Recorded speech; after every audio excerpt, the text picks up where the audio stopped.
My daughter-in-law, Lauren, picked up my old sewing machine like it was a piece of trash and laughed in front of her friends. "This thing," Honestly, she I said, think it's wrinkling time to her finally nose. retire this "People relic. actually use It's these." completely obsolete. The room filled with quiet, awkward chuckles. I stood there, frozen, my hands trembling, until a voice from the doorway cut through the noise. "That machine," a woman said, slowly stepping inside, "built my entire career." Every head turned, and for the first time that night, Lauren stopped smiling. If you've ever felt dismissed, overlooked, or underestimated, I'd love to hear your story. Please like this video, subscribe if you believe people deserve to be seen for who they truly are, and leave a comment telling me where you're watching from and what time it is for you right now. Sometimes sharing even a small detail reminds us we're not alone. After that moment, after the room fell silent and every eye turned toward me, I wish I could tell you something dramatic happened right away. That someone rushed to my side. That my son Michael stood up and defended me. That Lauren apologized on the spot. But life doesn't work like that. Not always. Because before that night, before Sophie Carter walked through that door and changed everything, I had already spent years learning how to disappear inside my own home. I live with my son and his wife in a quiet suburb just outside Chicago. It's one of those neighborhoods where every lawn looks the same, trimmed to perfection, and every porch has seasonal decorations that change like clockwork. From the outside, our house looks just as neat and polished as the others. Inside, though, I often feel like a misplaced piece of furniture. Something that used to belong, but no longer fits. My name is Phyllis Abernathy. I'm 68 years old, and in my own son's house, I've learned to make myself small. My days begin early. I wake up before sunrise out of habit more than necessity. The house is quiet, then the only time it ever truly belongs to me. I make coffee the way I've always made it, strong and simple. Sometimes I stand by the kitchen window, watching the sky slowly lighten, pretending just for a moment that I'm still in control of my life. By the time Michael comes downstairs, I've already prepared breakfast. Eggs, toast, sometimes pancakes if I'm feeling generous. He usually thanks me, but it's quick. By the time Michael comes downstairs, I've already prepared breakfast. Eggs, toast, sometimes pancakes if I'm feeling generous. He usually thanks me, but it's quick, automatic, like something he says out of obligation rather than feeling. "Morning, Mom," he'll say, already scrolling through his phone. "Smells good." And that's it. He used to talk to me more when he was younger. Used to sit at the table and tell me about his day, his plans, his worries. Back then, I felt needed, important. Now, most mornings, he barely looks up. Lauren comes down last. She's always perfectly put together, even at 8 in the morning. Hairstyled, makeup, flawless outfit coordinated like she's stepping into a magazine spread instead of a kitchen. I suppose that's part of her charm, or at least that's what people say. "Good morning," she says, polite but distant. She rarely touches the breakfast I make. Instead, she'll open the fridge, take out her yogurt or smoothie, and stand at the counter scrolling through her own phone. Sometimes she glances at me. Just a quick look, the kind that feels more like an assessment than a connection. It's never outright rude, not in a way you could easily call out. But it's enough to remind me I don't quite belong in her world. Over time, little things started to change. She began reorganizing the kitchen. At first, I thought she was just trying to make things more efficient. But then I realized she was moving everything I used most, the pots, the utensils, the ingredients, into places that didn't make sense to me. When I asked her about it, she smiled lightly. "Oh, I just thought it would be better this way," she said. "More modern." Modern. That word again. It showed up everywhere with her. The way she dressed. The way she decorated. The way she talked about everything I used to take pride in.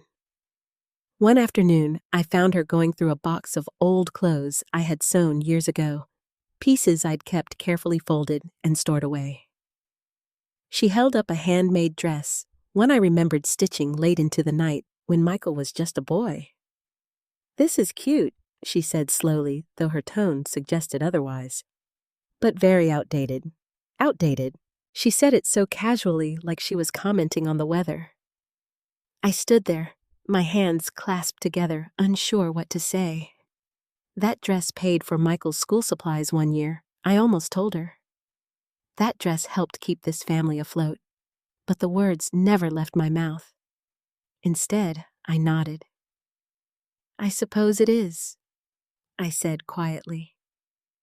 She smiled, satisfied, and set it aside, like it was nothing more than an old rag. Michael walked in a few minutes later.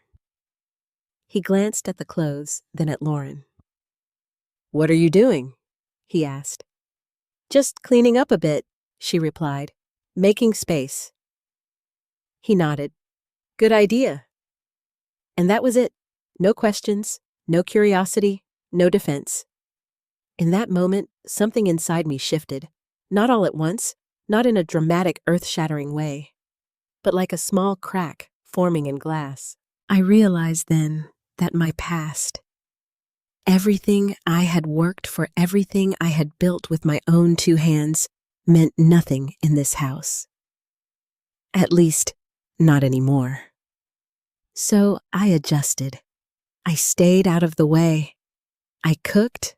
I cleaned. I smiled when necessary. I kept my opinions to myself. I learned which subjects to avoid and which memories were better left unspoken. And most of all, I spent more and more time in the one place that still felt like mine. The small room at the back of the house. It used to be a storage space. Now it holds the last pieces of who I used to be. Fabric stacked in neat piles, old patterns tucked into drawers. And in the corner, my sewing machine. It's not pretty, not by modern standards. The metal is worn, the paint chipped in places. It hums a little louder than it should, and the pedal sticks if you don't press it just right. But to me, it's everything. Sometimes when the house is quiet, I sit in that room and run my fingers over the machine's surface. I don't always sew anymore. My hands aren't as steady as they once were. But the memories come back anyway. The late nights, the careful stitches, the feeling of creating something from nothing. In those moments, I don't feel invisible. I feel like myself again. But I always make sure to close the door before anyone sees me in there. Because in this house, my past isn't something to be celebrated. It's something to be hidden, or worse, laughed at. And I suppose that's why when Lauren carried my sewing machine into the living room that night, holding it up like it was a joke, I didn't protest. I didn't raise my voice. I didn't try to stop her. Because a part of me had already accepted what she believed, that it didn't matter, that I didn't matter. At least, that's what I thought, until someone walked through that door and proved me wrong. There was a time, though it feels like a lifetime ago now, when people used to say my name with a kind of warmth I don't hear anymore. Phyllis Abernathy made this. That sentence used to carry weight. It used to mean something. Back then, my hands weren't trembling. My eyesight was sharp, my back was strong, and my days were filled with purpose instead of silence. I didn't just sew clothes. I created them. I still remember the first dress I ever made for someone outside my family. It was for a young woman named Diane who lived 3 houses down from us. She was getting married, but she didn't have the money for a boutique gown. Her fiancé worked 2 jobs, and she spent her days helping her mother care for 3 younger siblings. She came to me one afternoon hesitant, almost embarrassed. "I heard you sew," she said softly, standing in my doorway like she wasn't sure she belonged there. "I do," I replied, smiling. "Come in." She showed me a picture she had torn from a magazine. A beautiful lace dress, delicate, elegant, far beyond what she could afford. "I know it's not realistic," she added quickly. "I just thought I'd ask." I looked at that picture for a long time. Then I looked at her. "You'll have your dress," I said. And I meant it. For 2 weeks, I worked late into the night after Michael had gone to sleep. The house would be quiet, except for the steady hum of my sewing machine, the same machine sitting in the back room today, the one Lauren laughed at. I poured everything I had into that dress. Every stitch was careful. Every seam was measured twice. I didn't have expensive fabric or professional tools, but I had patience and I had heart. When Diane tried it on for the first time, she cried. Not politely, not quietly. She cried the way people do when something they thought was impossible suddenly becomes real. "I look beautiful," she whispered, staring at herself in the mirror like she didn't recognize the woman looking back. "You are beautiful," I told her. That was the first time I realized something important. I wasn't just sewing fabric together. I was giving people a piece of themselves they didn't think they could have. Word spread quickly after that. Soon, women from all over the neighborhood started coming to me. Some wanted dresses for special occasions. Others needed repairs, alterations, or something simple they couldn't find in stores. I never turned anyone away. Not even when they couldn't pay. Especially not then. There was a young mother named Carla who came in with a bag of worn-out clothes for her children. Her husband had just lost his job, and she was trying to stretch what little they had. "These just need a little fixing," she said, though the truth was, they needed much more than that. I took the bag, nodded, and told her to come back in a few days. When she did, the clothes were transformed. Not perfect, not new, but wearable, strong, full of care. She tried to pay me what little she could, but I shook my head. "Take care of your family," I said. "That's enough." Moments like that didn't make me rich, but they made me proud. And that pride, it carried me through some of the hardest years of my life, because not long after Michael turned 10, his father passed away. It was sudden, a heart attack in the middle of the night. One moment, our life felt stable, and the next, everything fell apart. I remember sitting at the kitchen table after the funeral, staring at a stack of bills I didn't know how I was going to pay. The house, the groceries, Michael's school. I had no college degree, no corporate job waiting for me. All I had was my sewing machine. So I made a decision. If this was what I had, then this was what I would build our life on. And I did. I worked longer hours than I ever had before. I took on every order I could handle. Sometimes I stayed up until 2 or 3 in the morning, my eyes burning, my fingers sore, just to make sure I could deliver on time. Michael would sometimes wake up and find me still working. "Mom, you should sleep," he'd say, rubbing his eyes. "I will," I'd answer gently. "Just a little more." He didn't understand then, but everything I did for him. Every stitch was a step toward keeping a roof over our heads. Every finished piece meant another bill paid, another worry eased. And slowly, things got better. Not easy, but better. Michael grew up.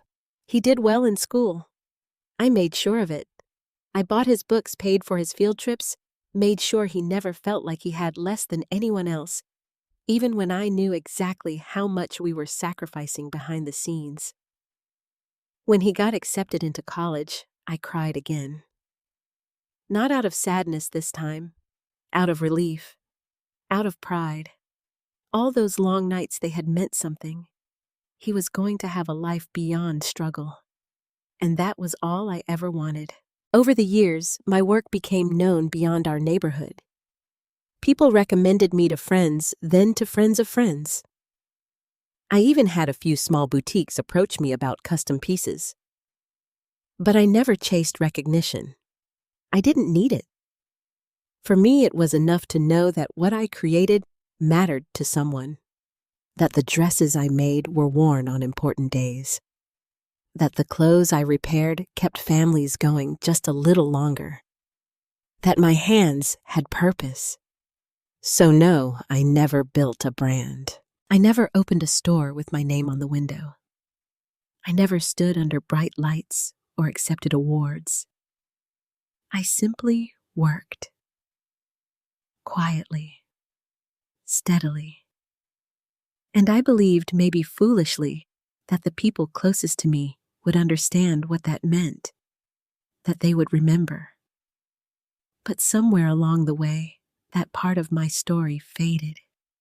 Michael grew up and built his own life. He moved forward as he should have, and I stayed behind. The world changed, fashion changed, people changed, and what I once was became something outdated, or at least that's how it began to feel. Still, I kept my machine. I kept my fabric. I kept the memories, because even if no one else remembered who I used to be, I did. And deep down, in a place I rarely allowed myself to visit, I held on to one quiet truth. What I had built back then was never small, even if no one could see it anymore. It didn't happen all at once. That's the strange thing about being hurt over and over again. It rarely comes as a single sharp blow.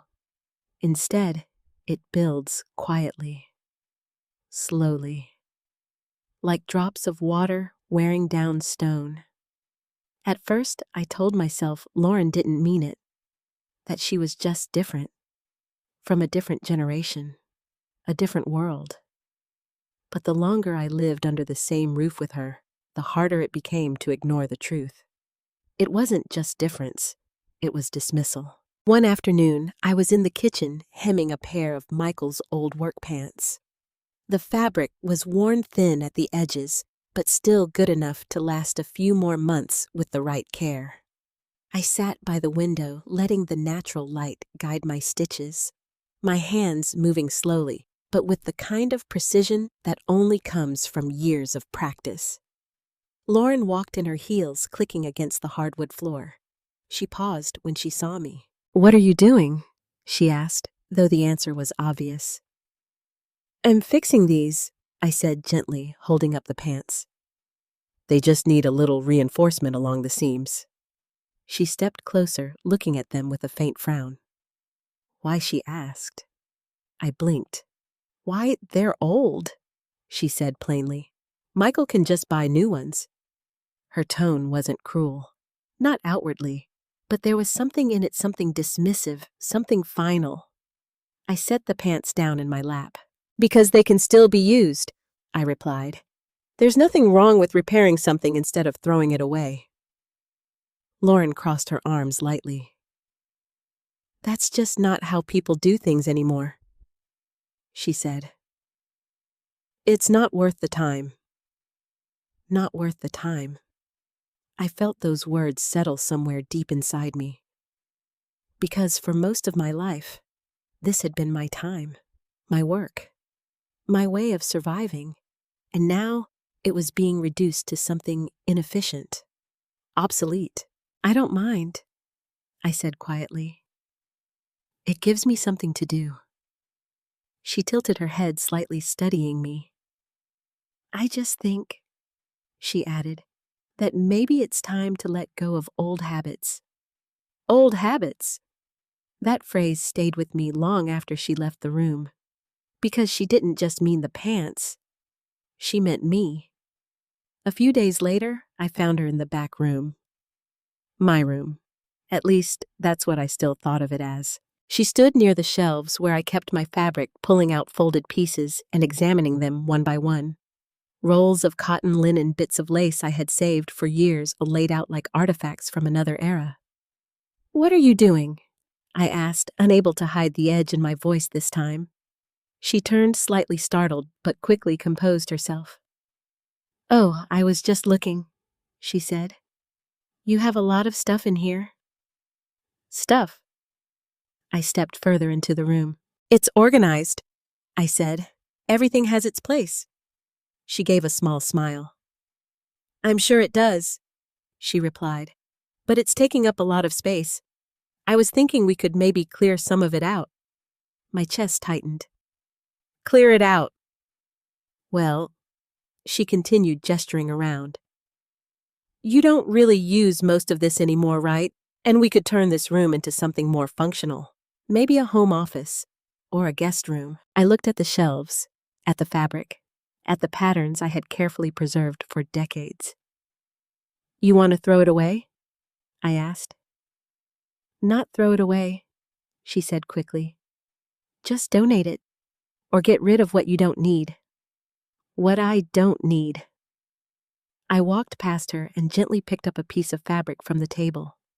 It was soft, pale blue one I had bought years ago but never used. I need these, I said quietly. She sighed, just barely. Phyllis, she said, her voice taking on that careful tone people use when they think they're being reasonable. I'm just trying to help. You're holding on to things from a different time. I turned to face her. This room, I said slowly, is the only place in this house that still feels like mine. For a moment, she didn't respond. Then she gave a small, polite smile. Well, she said, we'll figure something out. And just like that, the conversation was over. But the decision, I realized, hadn't been mine to begin with. That night at dinner, I brought it up to Michael. She wants to clear out my sewing room, I said, keeping my voice calm. He glanced at Lauren, then back at his plate. It's not like that, Lauren said smoothly. I just think we could use the space better. Michael nodded slightly. That makes sense, he said. I stared at him. Michael, I said softly, that room is important to me. He sighed, setting his fork down. Mom, we're not taking it away from you, he said. We're just trying to make things more practical. Practical. There it was again. A word that sounded so reasonable, so harmless. But underneath it, it meant sacrifice. My sacrifice. I don't need much space, I said. Just that room. Lauren reached across the table and touched Michael's arm lightly. We'll talk about it later, she said. And they did, without me. Over the next week, little things began to change. Boxes appeared in the hallway. Shelves were reorganized. Some of my fabric disappeared. I never saw where it went, and every time I tried to speak up, I found myself hesitating. Because I could already hear the response in my head. It's not a big deal. You're overreacting. It's just stuff. But it wasn't just stuff. It was my life. And slowly, piece by piece, it was being taken apart. I remember standing in that room one evening, looking at the half-empty shelves, feeling something I hadn't felt in years. Not sadness, not even anger. Something quieter, something heavier. Like I was being erased. And the worst part, no one seemed to notice. Or maybe they did, and they just didn't think it mattered. That's when I started spending even more time alone, keeping to myself, holding on to whatever small pieces of my world I could still protect. Because I knew deep down, if I didn't, there wouldn't be anything left of me at all. And still, I stayed silent. Until the night Lauren decided to bring my sewing machine into the living room and turn it into a joke. The first time I touched that sewing machine, I was 22 years old. Back then, it didn't look old. It didn't look worn or forgotten or out of place. It looked like possibility. I remember the day my husband brought it home. He had found it at a small second-hand shop across town, tucked away in the corner, like something no one else wanted. It still works, he told me, setting it carefully on the kitchen table. The man said it just needs a little care. I ran my fingers over the metal surface, feeling the cool weight of it beneath my hands. There were already small scratches along the edges, signs that it had lived a life before me. But when I pressed the pedal and heard that first soft hum, It felt like something waking up, something alive. I can fix it, I said more to myself than to him. And I did. That machine became the center of my world. At first, I used it for simple things, hemming my own clothes, repairing shirts, making small adjustments here and there. But the more I worked with it, the more I realized what it could do. What I could do. It wasn't just a tool. It was a partner. It responded to my touch, my rhythm, my patience. Every stitch it made felt like an extension of my own hands, and slowly, piece by piece, it became the foundation of everything I built. After my husband passed, that machine stopped being just a companion. It became survival. There were nights when I sat in front of it long after the rest of the world had gone quiet, the only sound in the house, that steady, familiar hum. The light above the table would cast a small circle of warmth in an otherwise dark room, and I would sit there, stitching fabric together, while the weight of the world pressed down on my shoulders. I remember one winter in particular, in Massa's. The heating bill had come in higher than I expected, and I didn't know how I was going to cover it. Michael was still young then, too young to understand why I was suddenly so quiet, why I spent so many hours behind that machine. I took on extra work that month. Anything anyone brought me, I accepted. Zippers, curtains, uniforms, dresses. I barely slept. My hands ached so much that sometimes I had to stop and flex my fingers just to keep going. But I didn't stop for long, because every hour I spent at that machine meant we would be okay. And somehow, we were. There's a kind of quiet pride that comes from knowing you held your life together with nothing but your own two hands. That machine witnessed all of it.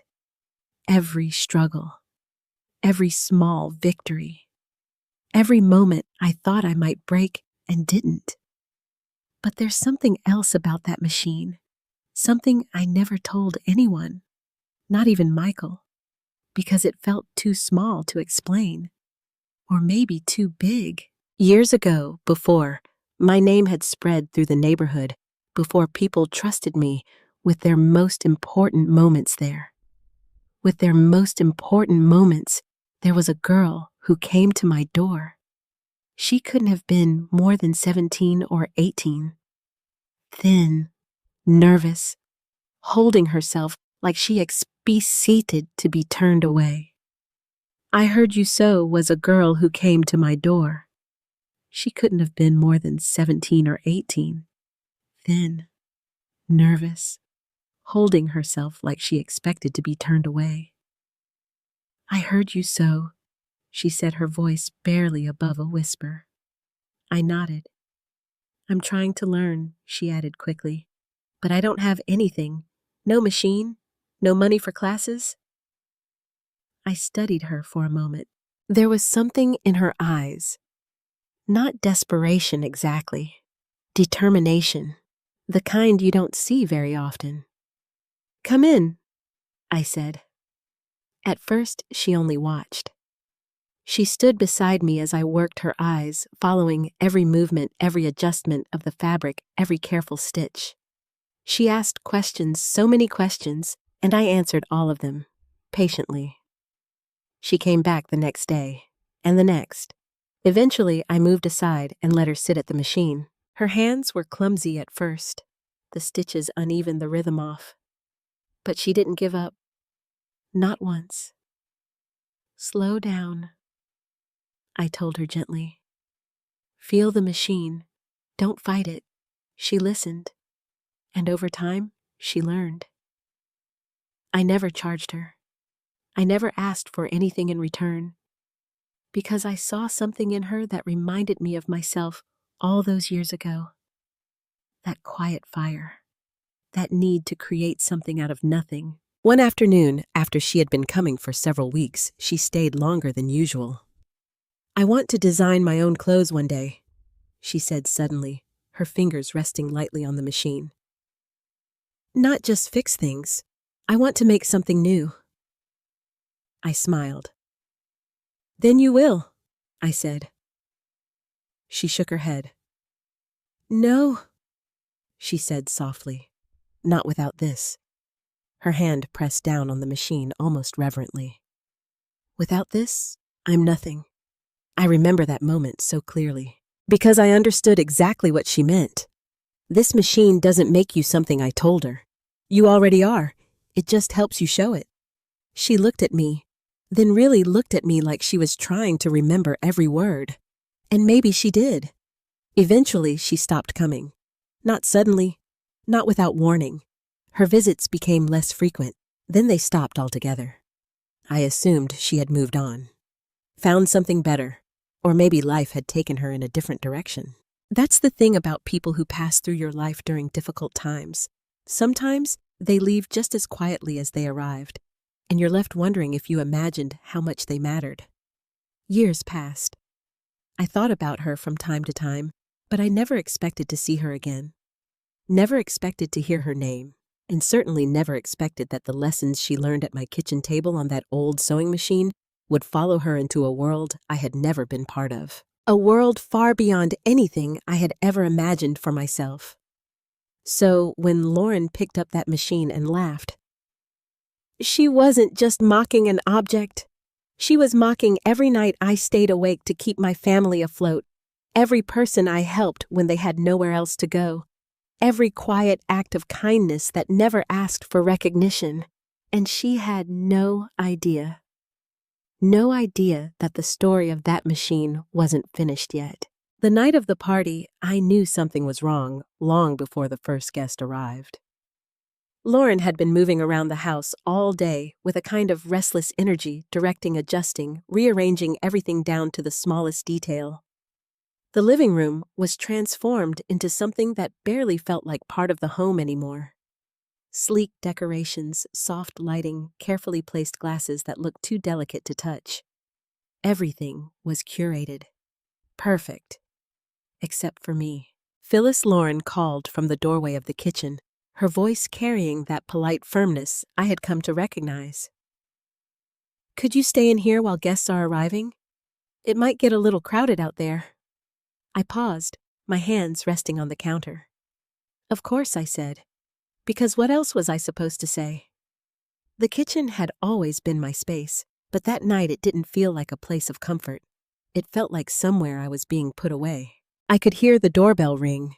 Voices filled the house, laughter, greetings, the kind of easy conversations that come from people who feel like they belong.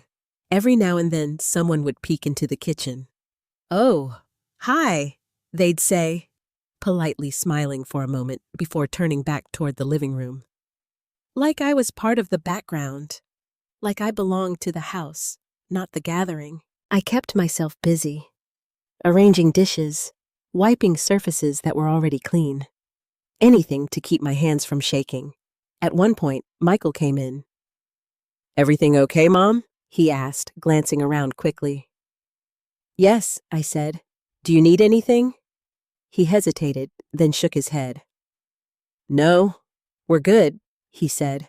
"Lauren's got everything handled." Of course she did. He gave me a small, distracted smile before heading back out. And just like that, I was alone again. Time passed slowly after that. I lost track of how long I had been standing there when I heard Lauren's voice from the living room, louder now, drawing attention. "Okay, you all have to see this," she said, a hint of excitement in her tone. Something in my chest tightened. I don't know why. Maybe it was instinct. Maybe it was the way people responded, curious murmurs, footsteps shifting, the subtle movement of a crowd gathering around something. I stepped closer to the doorway just enough to see into the living room without fully entering. And that's when I saw it. My sewing machine, sitting in the center of the room, under the lights. For a moment, I couldn't breathe. I hadn't even noticed it was gone. Lauren stood beside it, one hand resting casually on its surface, like she was presenting a piece of decor. "So," she said, laughing lightly, "this is what I've been trying to clear out of the house." A few guests leaned in, examining it. "Oh, wow," one woman said. "That's vintage." "Vintage," another replied. "More like antique." They laughed. Soft at first, then louder. "It still works, apparently," Lauren added, glancing around as if inviting more reactions. "Can you believe people actually used things like this?" My fingers curled slightly at my sides. Every word felt like a small cut. I could see the machine clearly from where I stood. The worn edges, the familiar shape, the pedal that had carried me through years of struggle and survival. And now, it was a joke. "I mean, I guess it's kind of cute," someone said, in a nostalgic way. "Yeah," another chimed in, "like something you'd see in a museum." More laughter. Lauren smiled, pleased with the reaction. "I keep telling her we should just get rid of it," she continued. "But she's very attached. Attached, as if it were some silly emotional habit, as if it hadn't held my entire life together at one point. I should have walked away.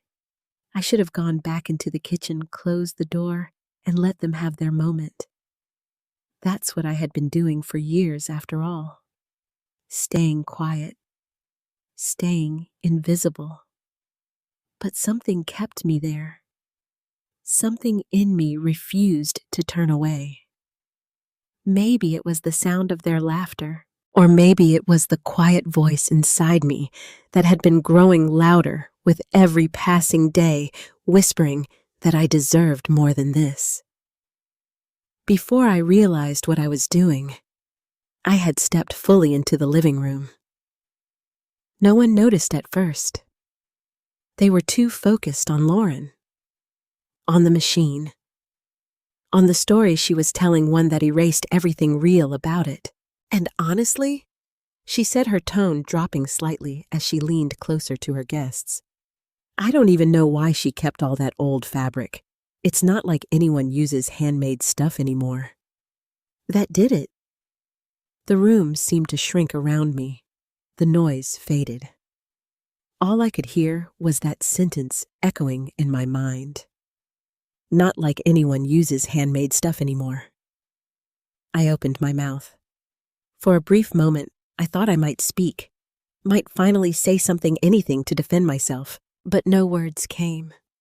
Because what would I say? That they were wrong, that every stitch I had ever made had meaning, that this machine had fed my sun-clothed families, carried me through grief and survival. Would they understand? Would they even care? I looked at Michael. He stood near the edge of the group, watching, his expression unreadable. For a second, our eyes met, and I waited. I don't know what I was hoping for. A sign. A word. Something. But he didn't move. Didn't speak. Didn't step forward. And in that moment, I felt something inside me go quiet. Not break. Not shatter. Just settle. Like a final acceptance of something I had been trying not to see. I lowered my gaze, and I almost turned away. Almost. But then, a voice cut through the room. Clear. Steady. Different from the others. That machine. Everything stopped. The laughter. The movement. Even Lauren's smile faltered. I turned toward the doorway. A woman stood there, elegant, composed. The kind of presence that didn't need to demand attention. It simply held it. She stepped forward slowly, her eyes fixed on the sewing machine. Built my entire career. Elegant, composed. The kind of presence that didn't need to demand attention. It simply held it. She stepped forward slowly, her eyes fixed on the sewing machine. Built my entire career, she finished. Silence fell over the room. Real silence this time. the kind that makes people shift uncomfortably, unsure of what comes next. Lauren blinked, caught off guard. "I'm sorry," she said, a nervous laugh slipping into her voice. But the woman didn't look at her. Not yet. Her gaze moved from the machine to me, and in that moment, something flickered in her expression. Recognition. Soft, but undeniable. My heart skipped, because suddenly, the past I thought had been forgotten was standing right in front of me. And for the first time in a very long time, I wasn't invisible anymore. No one spoke. Not immediately. The kind of silence that filled the room wasn't just awkward. It was heavy.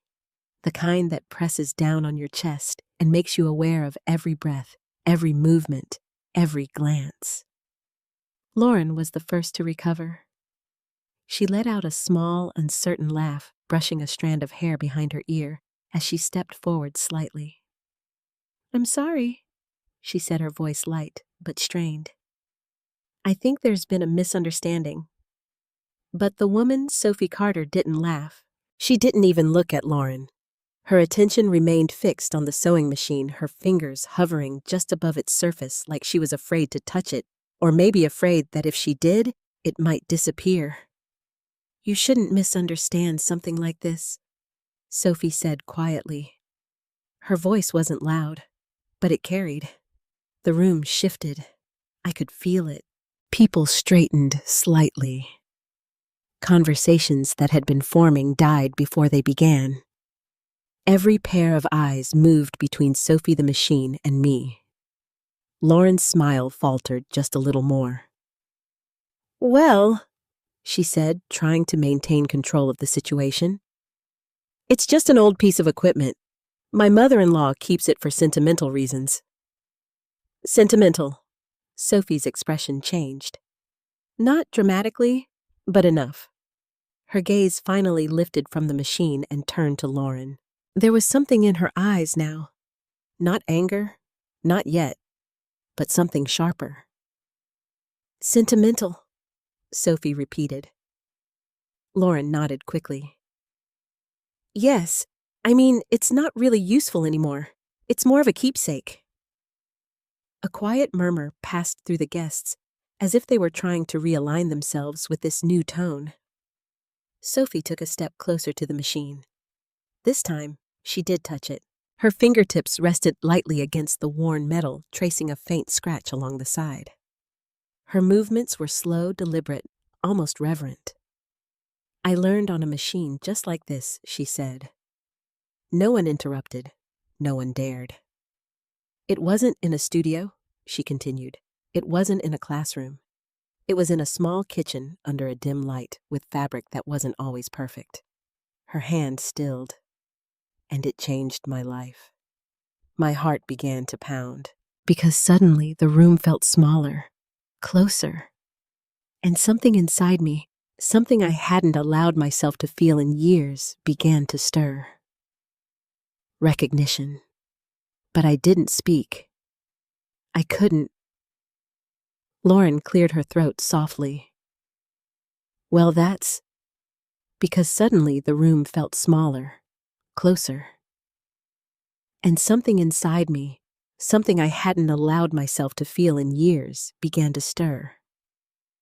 Recognition. But I didn't speak. I couldn't. Lauren cleared her throat softly. "Well, that's wonderful," she said. "But I'm not sure how that relates to..." "It relates," Sophie interrupted, her voice still calm, but firmer now, more than you realize. That was the moment the balance shifted. Lauren took a step back. Just one.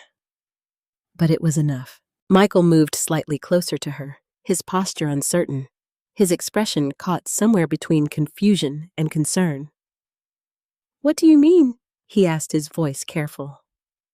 Sophie didn't answer him right away. Instead, she turned her head slowly, toward me. The movement was so deliberate that it felt like the entire room moved with it. I felt my breath catch in my throat, because now she was looking directly at me, not past me, not through me, at me. Her eyes softened, and for a moment the tension in her expression gave way to something else entirely, something warm, something familiar. "May I?" she asked quietly. The question was directed at me. I blinked, caught off guard. "May you?" I repeated, unsure. She gestured gently toward the machine. "May I look closer?" she clarified. For a second, I didn't know how to respond. No one had asked me permission about that machine in a long time. Not Lauren, not Michael, no one. And yet, here she was asking. "Yes," I said finally, my voice softer than I intended. "Of course." She nodded almost gratefully and stepped fully into the space beside it. Up close, she seemed even more composed. Her presence filled the room without effort. There was a quiet confidence about her, the kind that comes from knowing exactly who you are and how you got there. She leaned slightly forward, examining the details. "The alignment," she murmured. "The tension wheel, it's been adjusted."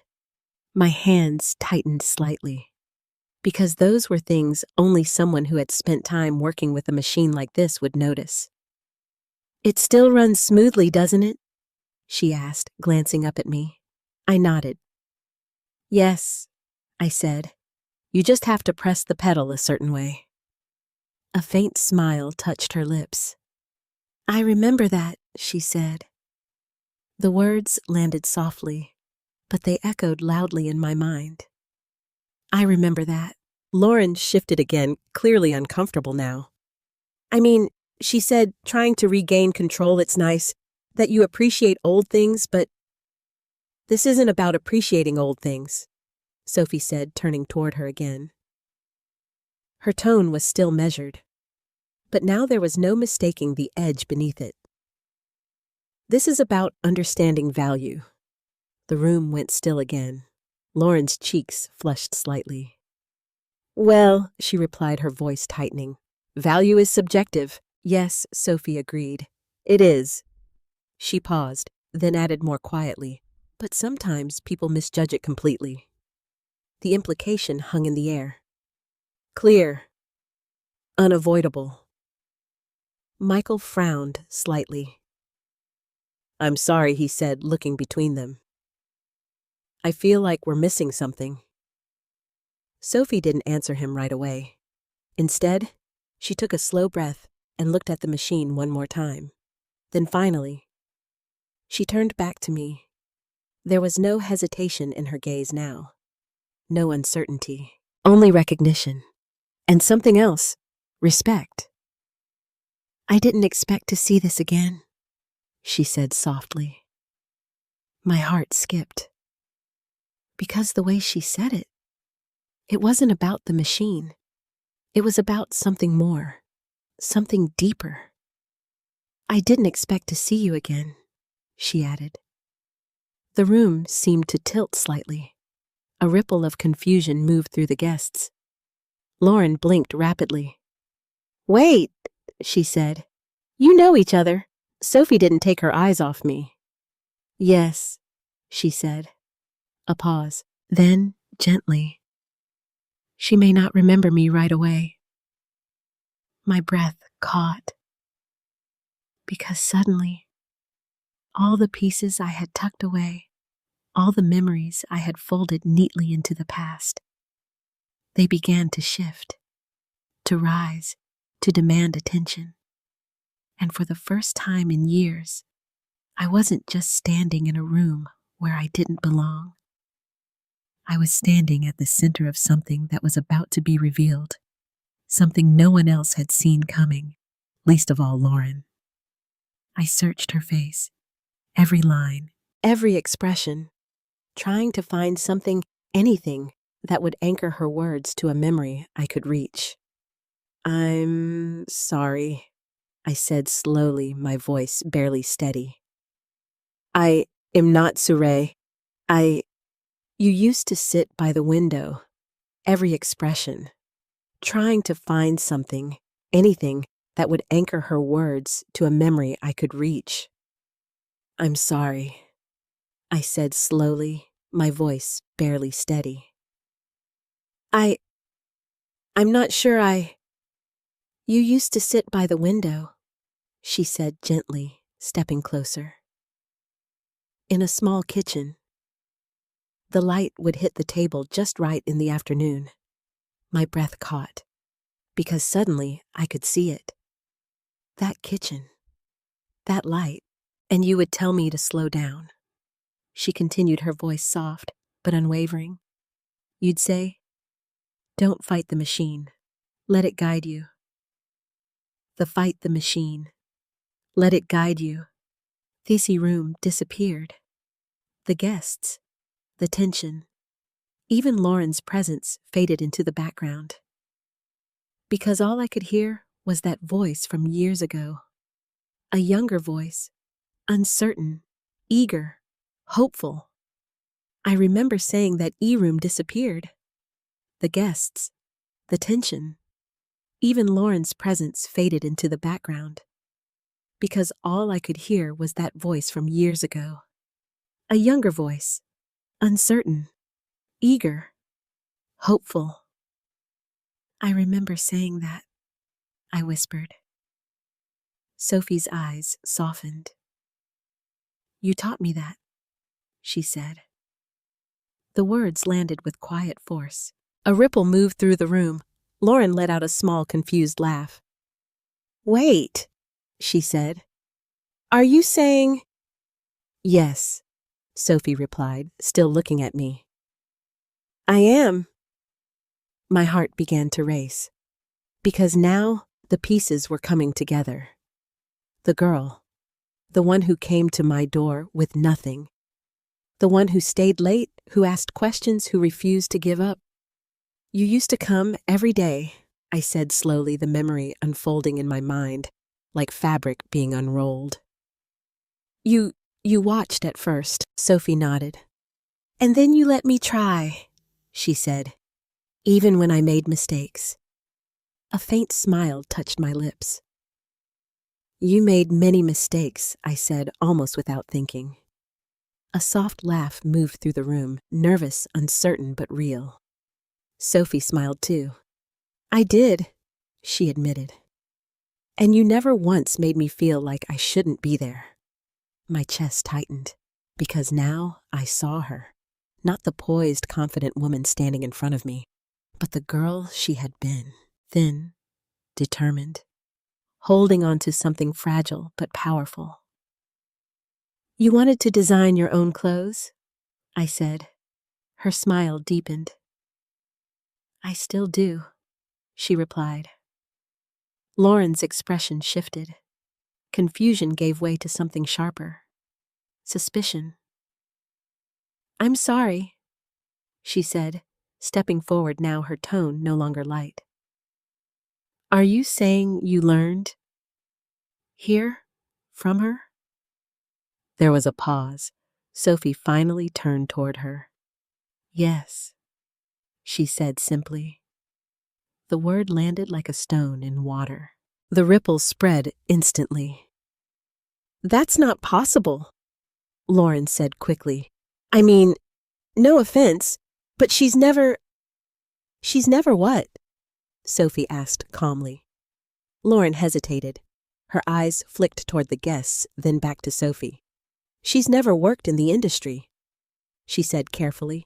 Never had any formal recognition. The implication was clear. And this time, I felt it, not as a quiet ache, but as something sharper, something that demanded to be acknowledged. Sophie didn't raise her voice. She didn't need to. Recognition, she said slowly, doesn't always come in the ways people expect. Lauren crossed her arms slightly. Well, in fashion it usually does, she replied. People know who taught them, who influenced them. That kind of thing doesn't just disappear. Sophie studied her for a moment. Then she asked, Do you know who taught me how to sew my first straight seam Lauren didn't answer. Do you know who showed me how to see possibility in scraps of fabric? Sophie continued. Silence. Do you know who gave me the confidence to believe I could create something worth wearing? Lauren's jaw tightened. No, she admitted. Sophie nodded once. I do, she said. Then she turned back to me. And it was you. The room held its breath. Because now there was no ambiguity, no room for doubt. Lauren's face flushed. I think you're exaggerating, she said, her voice tighter now. I mean, maybe she helped you a little, but she didn't just help me, Sophie said. And this time there was something in her voice. Not anger, but certainty. She changed the direction of my life. The words hung in the air, heavy, unavoidable. Michael stepped forward slightly. Sophie, he said carefully, I think we're all just trying to understand. You're saying my mother? Your mother, Sophie interrupted gently, is the reason I didn't give up when I had nothing. Michael went still. Lauren shook her head. That's a big claim, she said. It's the truth. Your mother, Sophie interrupted gently, is the reason I didn't give up when I had nothing. Michael went still. Lauren shook her head. That's a big claim, she said. It's the truth, Sophie replied. Another pause, then slowly, she reached into her bag. I didn't plan to say anything tonight, she admitted. I didn't even know she was here.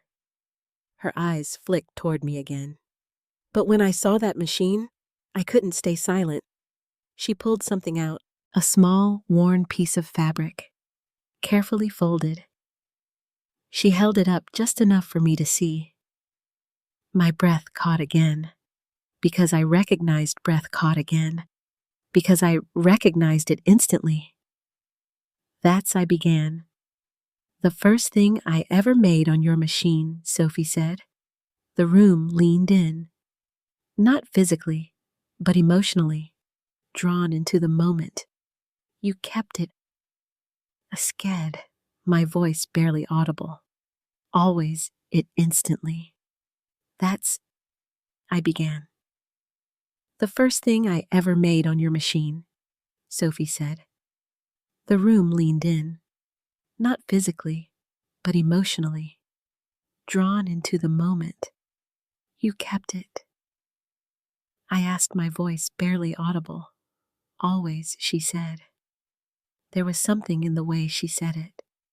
Something that made it clear this wasn't just a memory. It was a foundation. Lauren looked between us, her composure slipping further. This still doesn't explain, she started. It explains everything, Sophie said quietly. And then she added the one thing that changed the room completely. My name is Sophie Carter. A murmur spread instantly. Recognition, realization. Because now the guests weren't just looking at a woman. They were looking at a name they knew, a name that carried weight, prestige, influence. Lauren's eyes widened. Wait, she said, her voice barely a whisper. Sophie Carter, the designer. Sophie didn't answer right away. She didn't need to. The silence did it for her. And suddenly, wait, she said, her voice barely a whisper. Sophie Carter, the designer. Sophie didn't answer right away. She didn't need to. The silence did it for her. And suddenly, Ents did it for her. And suddenly, everything Lauren had said, everything she had laughed at, everything she had dismissed, began to collapse under the weight of something far greater than she had ever imagined. Because the girl who once sat at my kitchen table was no longer invisible, and neither was I. The shift in the room was immediate. It wasn't just surprise anymore. It was recognition. Real, undeniable recognition. "Sophie Carter," someone whispered from the back. Another voice followed louder this time. "Oh my God." The Sophie Carter. A ripple of murmurs spread through the guests like a wave breaking across the room. "I saw her last collection in New York. She's been featured in." "Didn't she just win?" The voices overlapped, building into a quiet storm of awe and disbelief. And suddenly, the energy in the room no longer belonged to Lauren. It belonged to Sophie. And to the truth she had just revealed. Lauren stood frozen for a moment, her composure slipping in a way I had never seen before. The confidence she carried so effortlessly earlier in the evening was gone, replaced by something fragile, something uncertain. I didn't realize," she said, her voice tight, forcing a smile that didn't reach her eyes.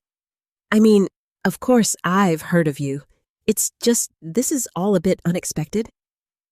I didn't realize," she said, her voice tight, forcing a smile that didn't reach her eyes. "I mean, of course I've heard of you. It's just, this is all a bit unexpected." Sophie didn't respond right away.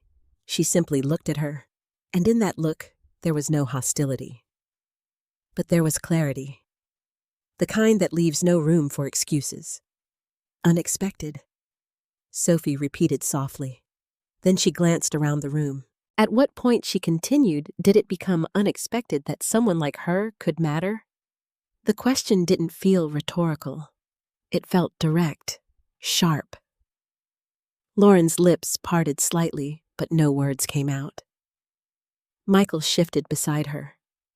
"I think," he said carefully, "this is just a misunderstanding. My mom never mentioned any of this before." I felt his words more than I heard them. Never mentioned, as if silence erased truth. Sophie turned to him, her expression gentler now. "That doesn't mean it didn't happen," she said. Michael hesitated. "I'm not saying it didn't," he replied quickly. This is a lot to take in."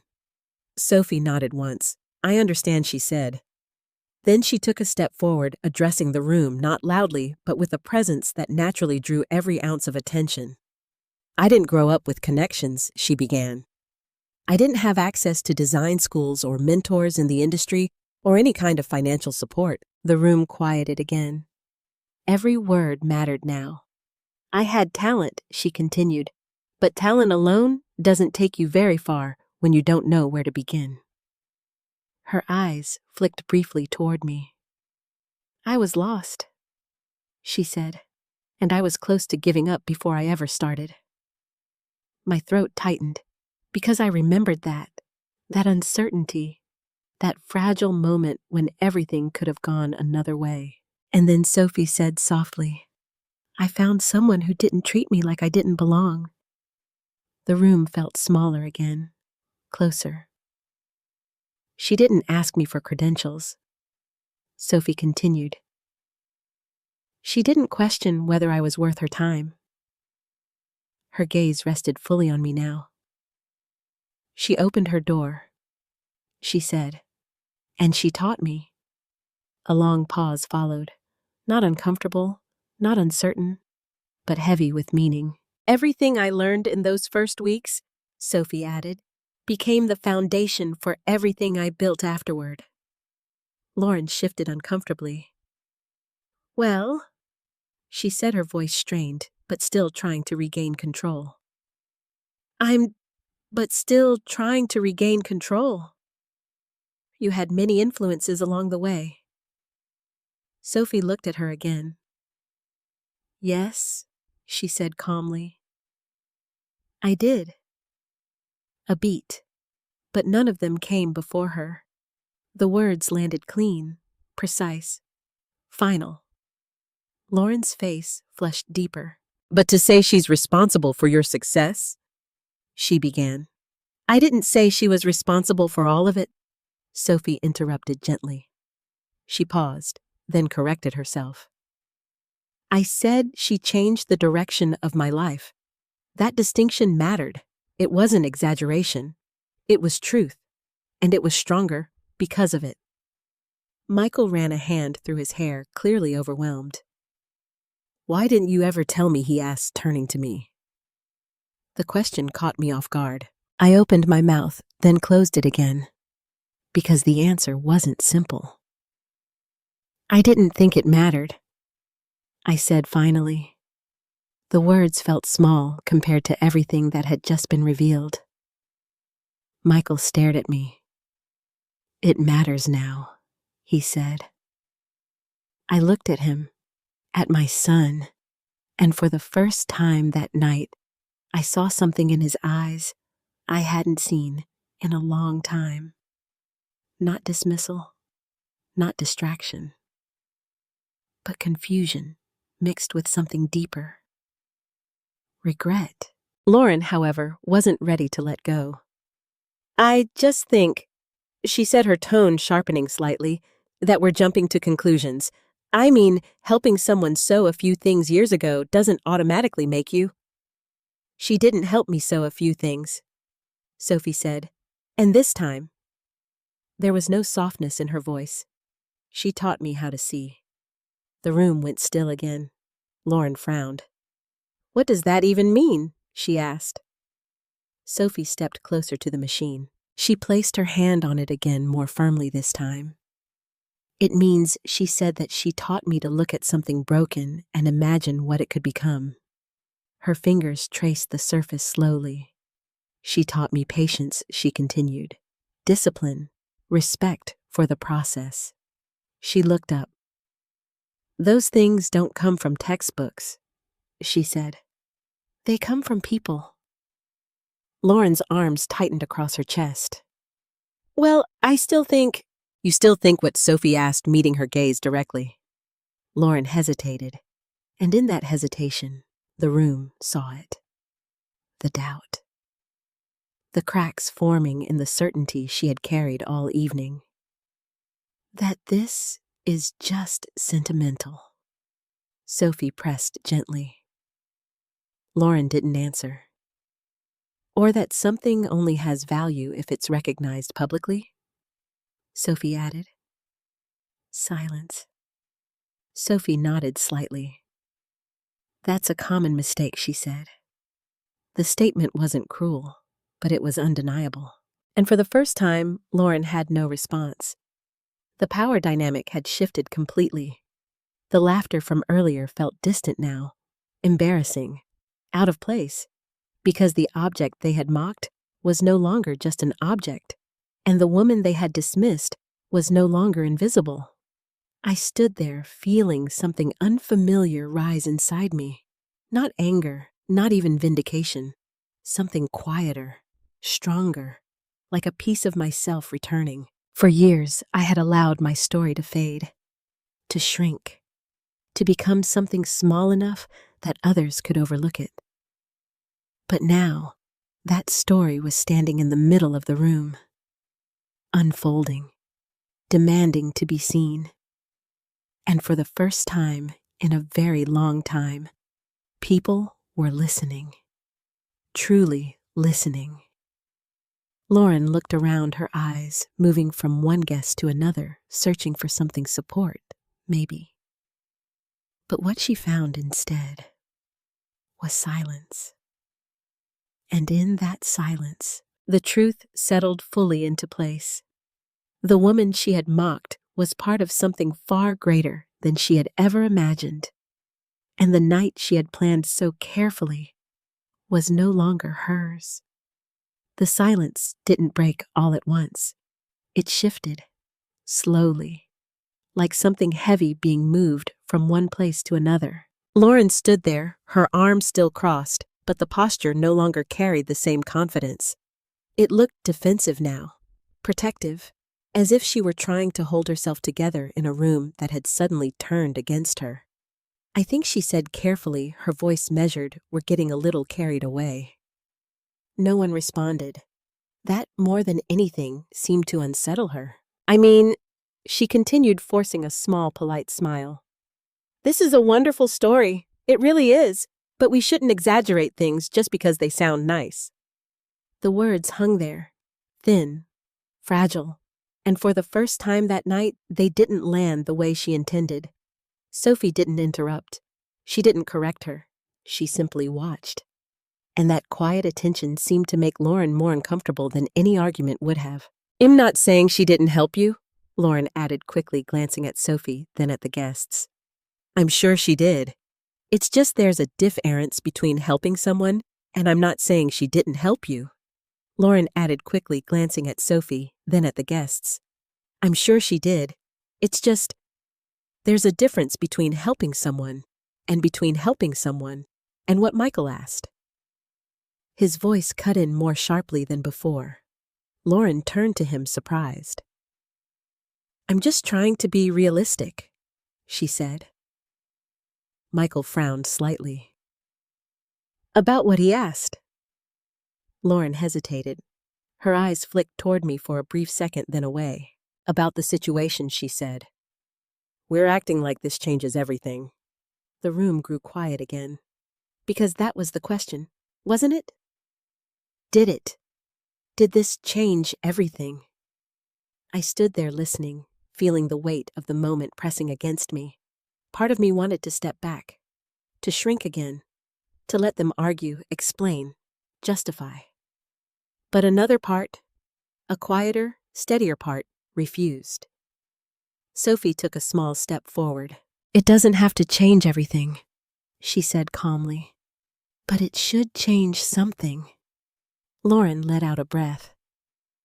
"And what exactly is that?" she asked. Sophie didn't answer right away. Instead, she looked at me, then back at Lauren. "It should change how you see her," she said. The simplicity of the statement made it heavier. Lauren's jaw tightened. "I see her just fine," she replied. "Do you?" The question echoed in my mind, though no one spoke it aloud. Because if she had, she wouldn't have laughed. She wouldn't have turned my life into something small enough to fit into a joke. Sophie tilted her head slightly. "Do you?" she asked, her voice soft, but precise. Lauren's composure slipped, just for a second. Of course I do," she said. "She lives with us. I've been nothing but respectful." The word respectful felt out of place. Michael shifted again. Lauren turned toward him quickly. "Tell her," she said. "Tell her I've been respectful." Michael hesitated, and in that hesitation, everything became clearer. I think he began slowly. "Maybe we haven't been paying enough attention." Lauren blinked. "What does that mean?" she asked. "It means," he said, his voice quiet but firm, "that maybe we missed something important." The room held its breath again. Lauren stared at him. "You're taking their side?" she asked. Michael shook his head. "This isn't about sides," he said. "Then what is it about?" she pressed. He looked at me. Really looked this time. And I could see it, the realization settling in, piece by piece. "It's about understanding," he said. Lauren let out a short laugh, but there was no humor in it. "Understanding what?" she asked. "That Mom," he paused, searching for the right words, "has a life we didn't really see." The sentence was simple, but it landed harder than anything else that had been said, because it wasn't an accusation, it was a truth. Lauren shook her head. "That's not fair," she said quickly. "I've tried to include her. I've tried to make this house work for everyone. I felt that. Because in her own way, she had. But trying to include someone isn't the same as truly seeing them." Sophie spoke again. "Including someone isn't the same as respecting what they've built," she said. Lauren turned to her. "I never disrespected her," she insisted. Sophie's expression didn't change. "You laughed," she said. The room went still. Lauren's face flushed. That was just, she started. A joke, Sophie finished. Lauren hesitated. Yes, she said finally. It was just a joke. Sophie nodded slowly. And what was funny about it? She asked. Lauren opened her mouth, then closed it again, because there was no answer. Not one that would sound right now. The silence stretched. And in that silence, Lauren's confidence began to unravel. Not all at once, but enough. I didn't mean anything by it, she said, her voice softer now. I didn't know. There it was, the first crack, small, but real. Sophie softened slightly. I believe you, she said. Lauren looked up surprised. I do, Sophie continued. I don't think you meant to hurt her. A pause. But you did. The words were gentle, but they carried weight. Lauren swallowed. Her eyes flicked toward me again. This time, she didn't look away immediately, and for a brief moment, I saw something I hadn't seen before. Not defensiveness, not dismissal, but uncertainty. Guilt. She started, then stopped, because admitting something like that, I saw something I hadn't seen before. Not defensiveness, not dismissal, but uncertainty. Guilt. She started, then stopped, because admitting something like that, especially in front of a room full of people, isn't easy. Michael stepped closer to her. Lauren, he said quietly. She shook her head slightly. She said, her voice faltering. I didn't think it mattered that much. There it was, the truth beneath everything. Not cruelty, not intention, but assumption. And sometimes that can hurt just as deeply. I felt a strange calm settle over me, because for the first time, she was being honest. Sophie nodded once. Most people don't, she said. Lauren looked at her. What do you mean, she asked. They don't think it matters, Sophie explained, until they realize what they've overlooked. The room remained quiet, not tense, not uncomfortable, just still, as if everyone was waiting, not for another argument, but for something else, something more personal. Lauren took a small breath. Then slowly, she turned toward me. Not fully, not yet, but enough. I didn't know, she said again, softer this time. And while it wasn't an apology, it was closer than anything she had given before. I stood there feeling the weight of her words, and for a moment, I didn't know what to say, because this wasn't the kind of situation I had imagined. There was no victory, no sharp moment of triumph, just a quiet unraveling, a slow understanding, and maybe, just maybe, the beginning of something else. Something neither of us had planned, but couldn't ignore anymore. Lauren didn't speak right away, and that silence was different from the ones before. This wasn't the silence of control, or tension, or even embarrassment. This was the silence of someone thinking, really thinking. Her arms slowly loosened at her sides, though she didn't seem to notice. Her posture shifted, not defensive anymore, but uncertain, like she no longer knew where to place herself in the room. Her arms slowly loosened at her sides, though she didn't seem to notice. Her posture shifted, not defensive anymore, but uncertain, like she no longer knew where to place herself in the room. She began, then stopped. Her voice sounded unfamiliar now, less polished, less certain. I didn't see it that way, she said finally. No one rushed to respond. No one filled the space for her. Because this moment belonged to her. Sophie remained still, her presence calm, steady, allowing the weight of the situation to settle without interference. Michael watched Lauren carefully, his expression softening in a way I hadn't seen earlier. And I simply stood there, waiting, not for an apology, not even for acknowledgement, just waiting. Lauren let out a slow breath. When I looked at that machine, she continued, her gaze drifting toward it for a brief second. I saw something old, something that didn't fit into the life we were trying to build. Her words were careful, measured, but honest. I thought she hesitated, choosing her next words. I thought I was helping by trying to move forward, by clearing out things that didn't belong anymore. Didn't belong. The phrase lingered in the air, and for the first time I realized something. She hadn't just been trying to remove the machine. She had been trying to reshape the space, to fit her version of what life should look like.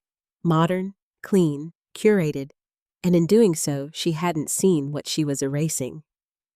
Sophie spoke gently. Moving forward doesn't mean erasing what came before, she said. Lauren nodded slowly. I know that now, she replied. But there was something in her tone, something incomplete, because knowing something and accepting it are not the same. Michael stepped closer to her. You didn't know, he said, quietly. That doesn't make you a bad person. Lauren glanced at him. For a second, something like relief flickered across her face. But it didn't stay. Because deep down, she knew that wasn't enough. It's not just that I didn't know, she said. Her voice was steadier now, but heavier. I didn't try to know. That landed differently, more personal, more honest. She looked down briefly, her fingers brushing against each other, as if grounding herself. I made assumptions, she continued, about what mattered, about what had value. Her eyes lifted again. This time, they met mine, not for a second, but fully, and I saw it, the shift, the beginning of understanding. I thought she said slowly that if something wasn't recognized, if it wasn't part of the world, I understood then it didn't really count. No one interrupted, because that was the truth. Plain, uncomfortable, real. Sophie gave a small nod.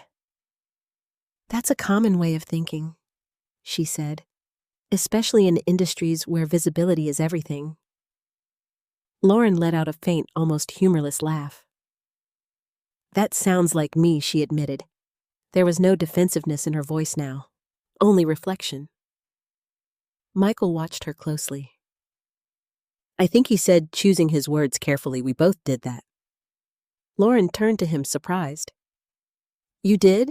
She asked. He nodded. I didn't ask enough questions, he said. I didn't look past what I saw every day. His eyes shifted toward me, and what I saw wasn't everything.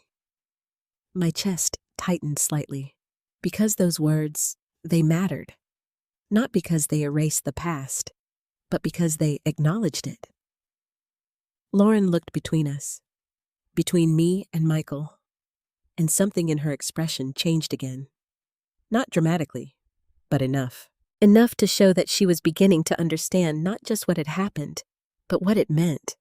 I didn't think it would hurt you, she said. The words were directed at me now, clear, direct. And for a moment, the room faded again. It was just us. I didn't think it meant that much, she added quietly. There it was again. The truth she kept circling back to. Not malice, not cruelty, but underestimation. And sometimes that cuts just as deep. I took a slow breath, feeling the weight of everything that had been said and everything that hadn't. I know, I said. My voice surprised even me. It wasn't sharp. It wasn't cold. It was calm. Lauren blinked. "You do?" she asked.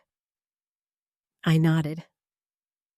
"Because if you had known," I said, "you wouldn't have laughed." The room held still again. Not tense, not charged, just present. Lauren's eyes softened, and for the first time that night, there was no argument left in them.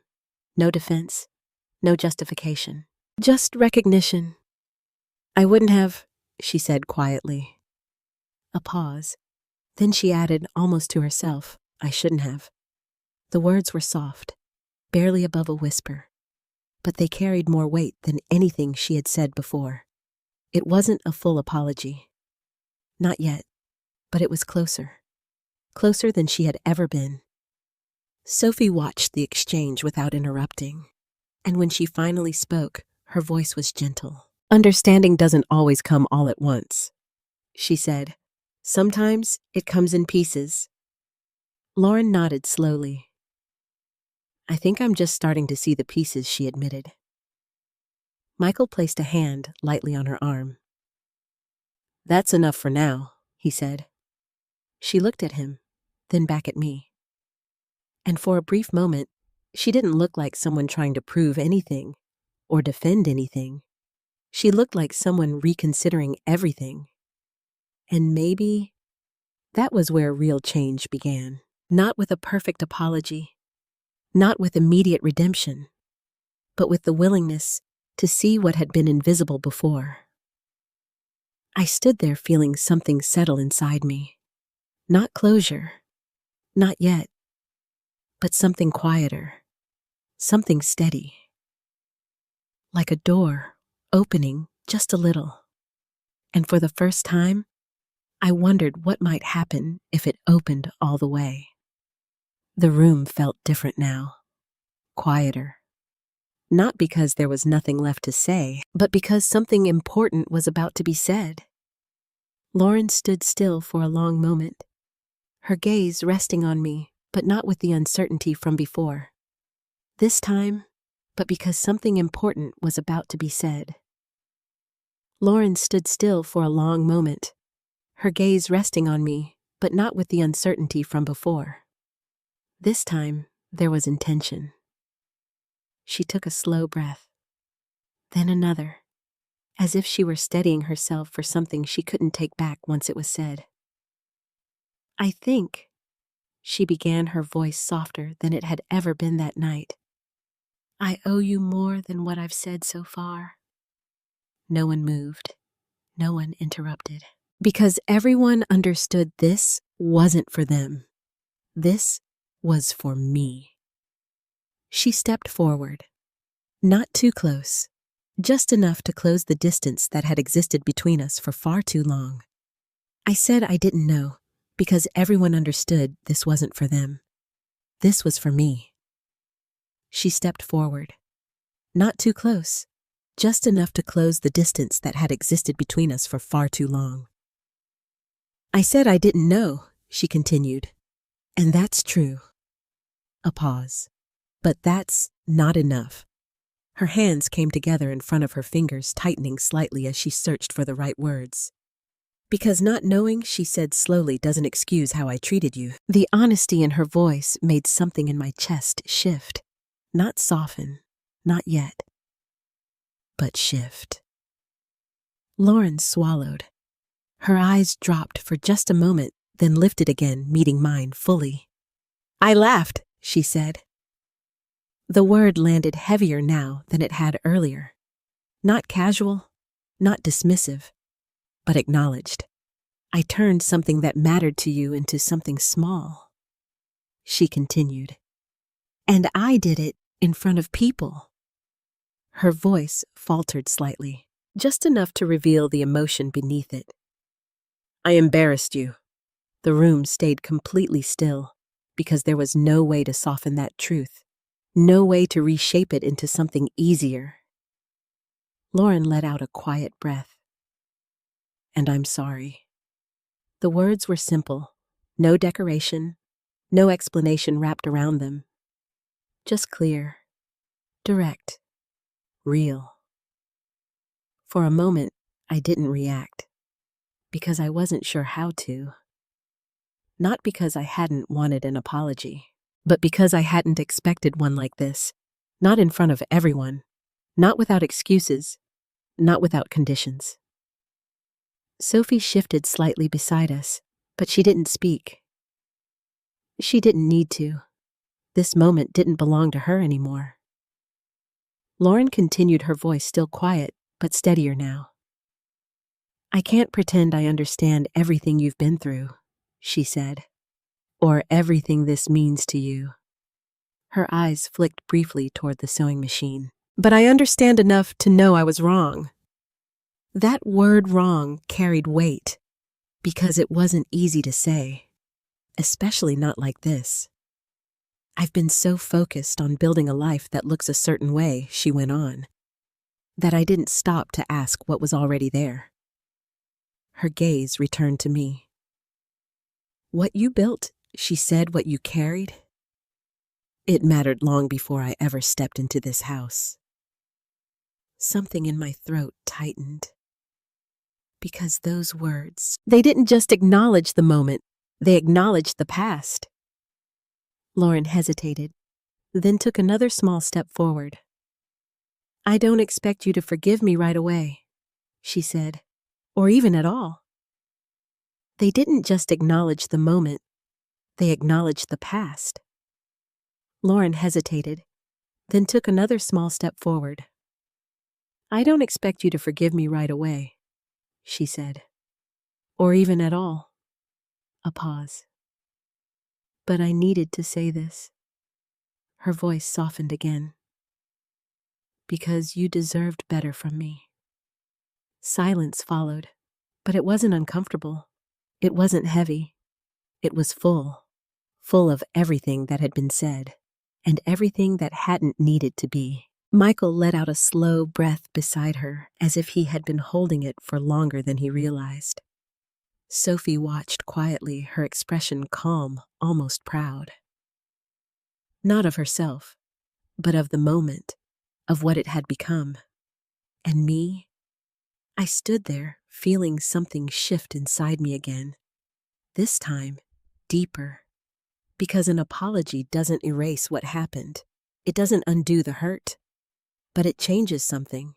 It opens a door. And what comes after that is a choice. I looked at Lauren, really looked at her. At the tension still lingering in her shoulders. At the vulnerability she wasn't used to showing. At the honesty that had taken her this long to reach. And I realized something.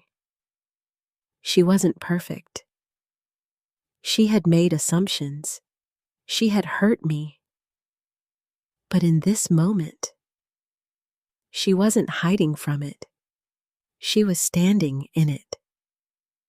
And that mattered. I took a slow breath. You did hurt me, I said. My voice was steady, not sharp, not soft. Just true. Lauren nodded immediately. I know, she said. A pause. But you're not the only one who made assumptions? I continued. That caught her off guard.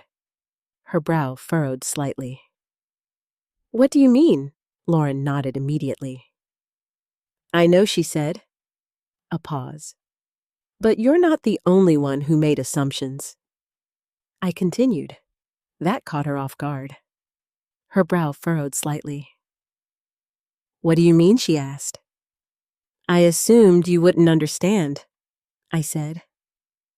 The words surprised even me. I assumed there was no point in explaining because it wouldn't matter to you. Lauren's expression shifted again. Not defensive, but thoughtful. I think, she said slowly, we both decided things about each other without really asking. I nodded. Yes, I said. And for a moment, there was no tension between us. No roles, no expectations.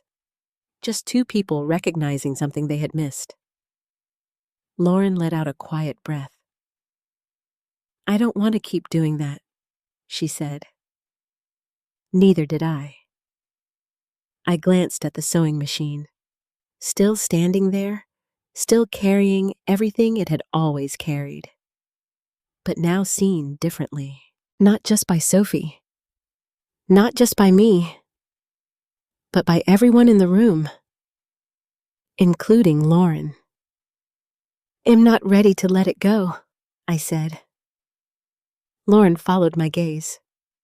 "I understand," she replied immediately. No hesitation, no pushback, just acceptance. "And I'm not asking you to," she added. That mattered more than she probably realized. I looked back at her, and for the first time, I didn't feel like I was being pushed aside, or overlooked, or reduced to something smaller. I felt acknowledged, and that was a beginning. Not the end of everything that had happened, but the start of something new, something that could grow, if we let it. The party didn't end abruptly. It faded, slowly, quietly, like something that had served its purpose and no longer needed to continue. People began to gather their things, their conversations softer now, more thoughtful.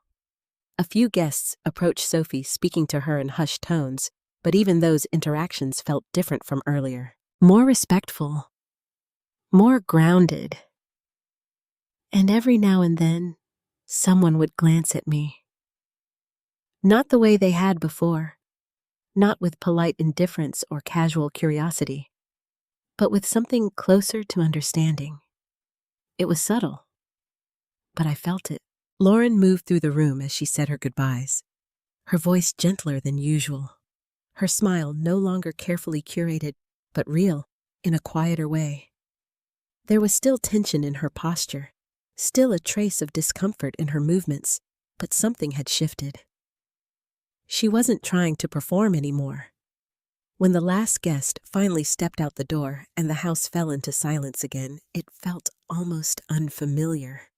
The lights were still on, the decorations still in place, but the energy had changed completely. Michael closed the front door and stood there for a moment, his hand resting against it as if he needed something solid to steady himself. "Well," he said quietly, exhaling.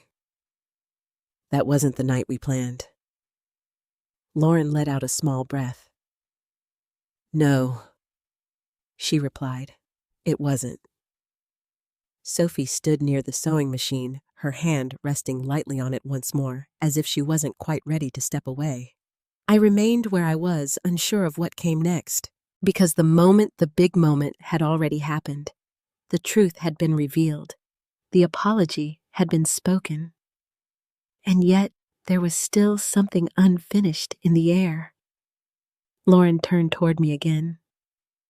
This time, there was no audience, no pressure, just us. I meant what I said, she told me, her voice steady but quiet. I nodded. "I know," I replied. A pause followed. Not awkward, not heavy, just real. "I don't expect things to change overnight," she added. "I know it doesn't work like that." She glanced briefly toward the hallway that led to the back room.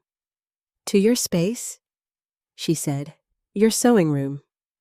I followed her gaze, and for a moment I felt that familiar tightening in my chest. The memory of empty shelves, of things disappearing without my say. "I won't touch it," she said quickly, not without asking. "Not at all, if that's what you want."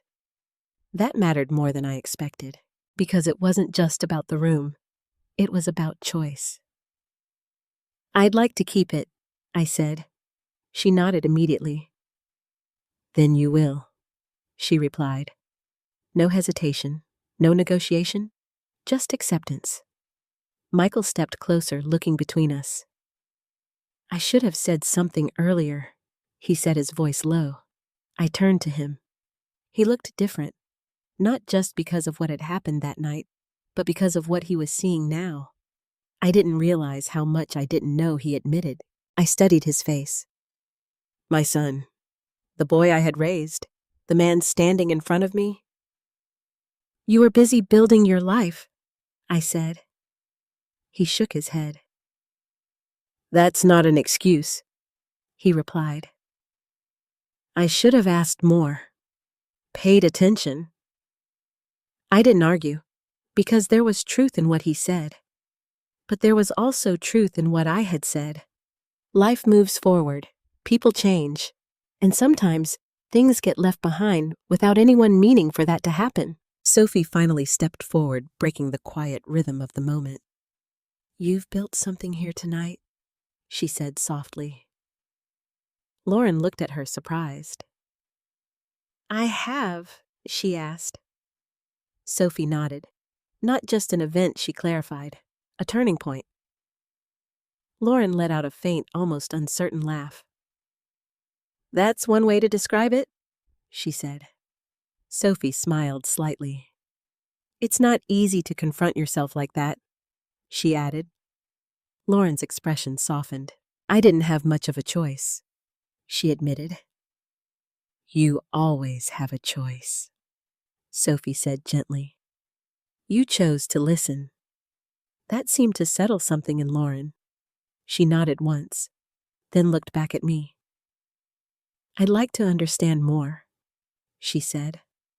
The words were simple, but they carried weight. About your work, she continued. About everything you've done. I hesitated, not because I didn't want to share, but because I wasn't used to being asked. I don't know where to start, I said honestly. Lauren smiled faintly. Anywhere, she replied. A small silence followed. Then unexpectedly, Michael spoke. I'd like to hear it too, he said. I looked at him, and for a moment, I saw something familiar. The boy who used to sit at the kitchen table asking questions, listening to every answer like it mattered. Maybe he hadn't disappeared after all. Maybe he had just been buried under everything else. Sophie stepped back slightly, giving us space. This is where I leave you, she said softly. Lauren blinked. You're leaving, she asked. Sophie nodded. I think I've done what I needed to do tonight. She turned to me, but this time there was no distance between us. Only recognition, only gratitude. Thank you, she said. The words were quiet, but they held everything she hadn't said out loud, everything she didn't need to. You don't have to thank me, I replied. She smiled gently. I do, she said.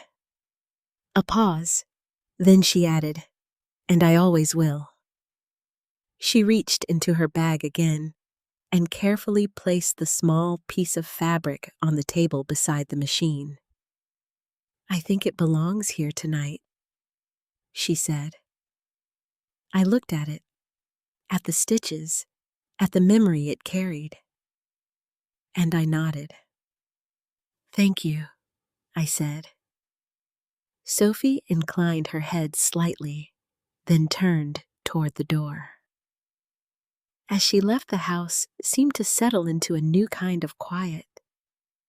Not empty, not heavy, but open. Lauren glanced at me again. So, she said softly, almost unsure. Tomorrow, maybe you could show me how it works? She gestured toward the sewing machine. I looked at it, at the worn metal, at the years it carried, at everything it had been, and everything it still could be. Then I looked back at her, and for the first time, I didn't see someone trying to change my world. I saw someone asking to be part of it. Yes, I said. I think I can do that. The next morning felt unfamiliar. Not because anything dramatic had changed overnight, but because something quiet had. For the first time in a long while, I didn't wake up feeling like I needed to stay out of the way. I moved through the kitchen the way I used to, without hesitation, without checking if I was stepping into someone else's space. The sunlight came in through the window, just as it always had, resting softly across the table. For a moment, it felt like time had folded in on itself. Like the past and the present had found a way to exist in the same room. I was pouring coffee when I heard footsteps behind me. I turned. Lauren stood in the doorway, no makeup, hair pulled back simply, no polished presentation, just her. "Good morning," she said, her voice softer than usual. "Good morning," I replied. There was a brief pause. Not awkward, just new. "I wasn't sure if you'd already be awake," she said. "I usually am," I answered. She nodded, stepping into the kitchen slowly like she was still learning how to move through the space differently. I was hoping she hesitated, then smiled faintly, "That you meant what you said last night." I raised an eyebrow slightly. "About showing me how it works?" she clarified, glancing toward the hallway. "The sewing machine." I followed her gaze, then looked back at her. "I did," I said. Her shoulders relaxed just a little. "Good," she replied. Another pause, then almost shyly, "I'd like to learn." The words settled gently between us, not heavy, not dramatic, but meaningful. I nodded once. "Then let's start," I said. We didn't wait. There was something about the moment that felt right, like if we delayed, it might lose its shape, its sincerity.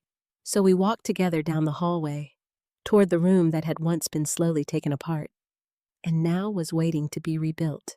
When I opened the door, I felt that familiar tightening in my chest again. The shelves were still half empty. The space still quieter than it used to be.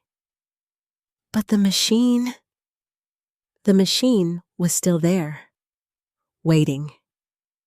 I stepped inside first, moving instinctively toward it. Lauren followed her steps slower, her eyes taking in everything. "This is where you worked?" she asked. "Yes," I said. For years, I nodded.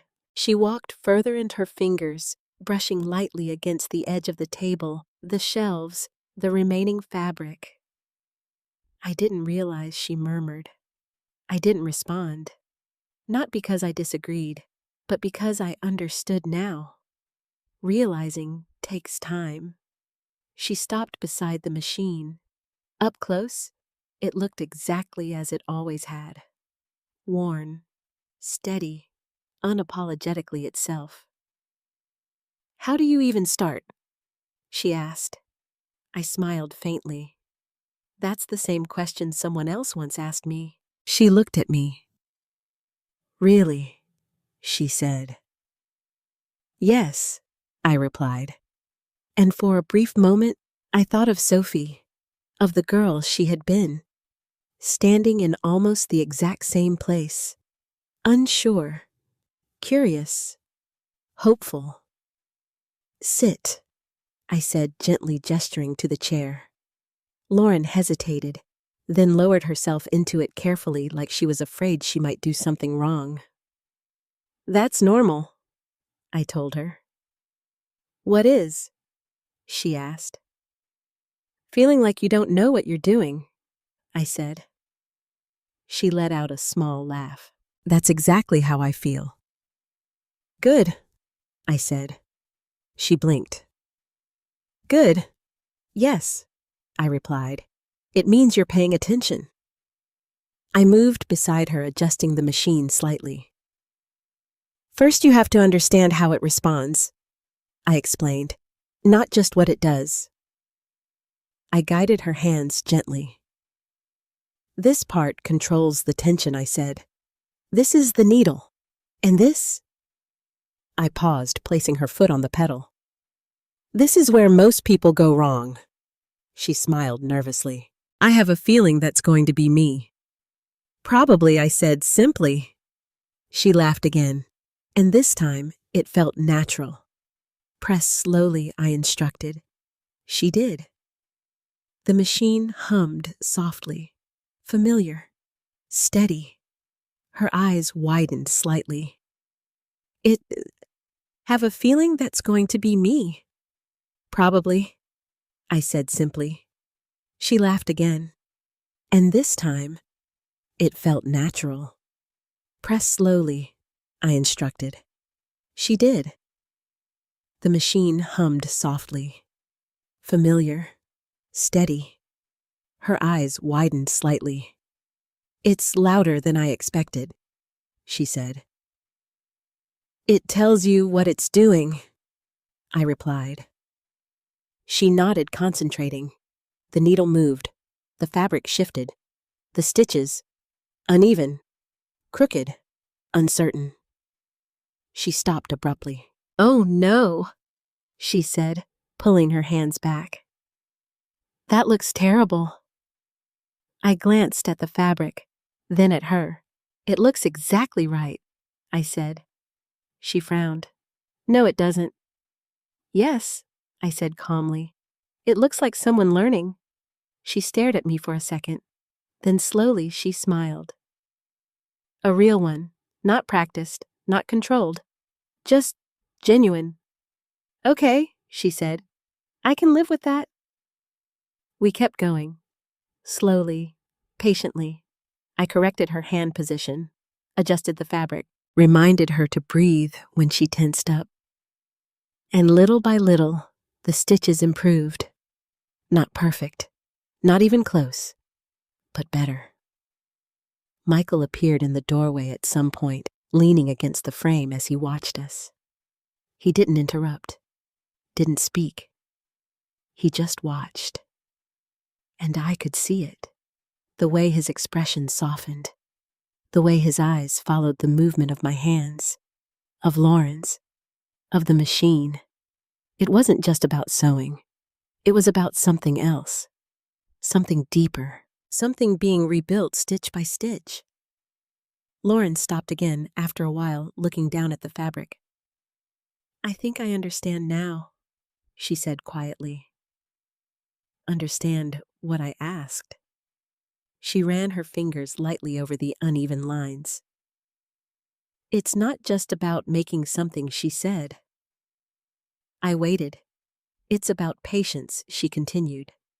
About paying attention. About respecting the process. I nodded slowly.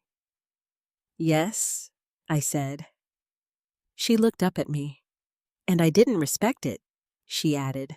Her voice wasn't heavy with guilt, just honest. Not before, she clarified. A pause. But I want to now. The words settled between us.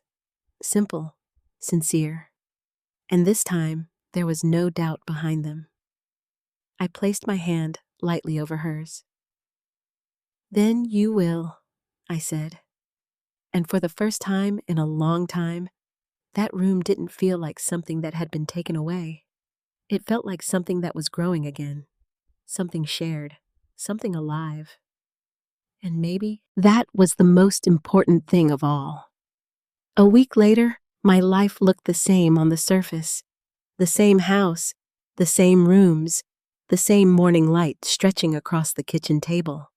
But something underneath it all had shifted. Lauren no longer rushed past me on her way to meetings. She paused, sometimes just to say hello, sometimes to ask a question, and sometimes just to sit.